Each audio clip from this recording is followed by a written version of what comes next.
ఏపీలో ప్రతిపక్ష హోదాపై dialogue war కొనసాగుతోంది. మాజీ సీఎం జగన్ తమకు ప్రతిపక్ష హోదా ఎందుకు ఇవ్వరంటూ చేసిన వ్యాఖ్యలతో ఈ రగడ మరోసారి చర్చనీయాంశంగా మారింది. 10% సీట్లు ఉండాలని ఎక్కడా రూల్ లేదంటూ వైసీపీ వాదిస్తుంటే, గతంలో 5 మంది ఎమ్మెల్యేలను లాగేస్తే పరిస్థితి ఏంటంటూ జగన్ చేసిన వ్యాఖ్యలను గుర్తు చేస్తున్నారు టీడీపీ నేతలు. వైసీపీకి ప్రతిపక్ష హోదా ఇవ్వొద్దని ప్రభుత్వం కాదు ప్రజలే నిర్ణయించారంటూ కౌంటర్ అటాక్ చేశారు లోకేష్.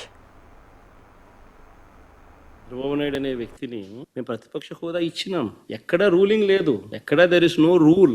నీకు ఇంతమంది శాసనసభ్యులు నీకు ఉండాలి, ఉంటేనే నీకు ప్రతిపక్ష హోదా ఉంటుంది అని ఎక్కడ రూలింగ్ లేదు. ఇన్ఫాక్ట్ ఢిల్లీ అసెంబ్లీలో బీజేపీకి 3 అసెంబ్లీ స్థానాలు గతంలో బీజేపీకి ప్రతిపక్ష హోదా ఇచ్చింది.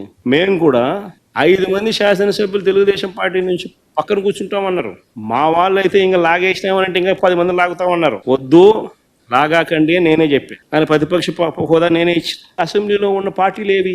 అధికార పార్టీలు, ప్రతిపక్ష పార్టీ మాదొక్కటే ఉంది. వేరే పార్టీలు ఎక్కడున్నాయి చెప్పండి? ఉన్నాయా ఎవరన్నా? మన ప్రతిపక్ష పార్టీ అనేది ఎవరికి ఇస్తారు?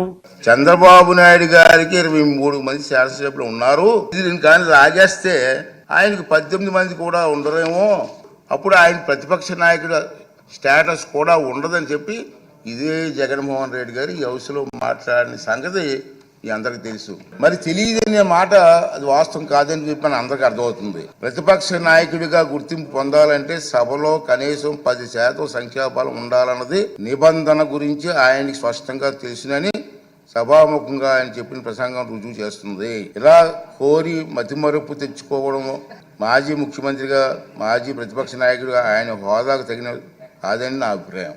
ఎన్నికల ముందల వై నాట్ 175 అని పదే చెప్పిన వ్యక్తి ప్రజలు 11 స్థానాలు ఇచ్చారు. ప్రజలే మీకు ప్రతిపక్ష హోదా ఇవ్వకూడదని నిర్ణయించుకున్నారు.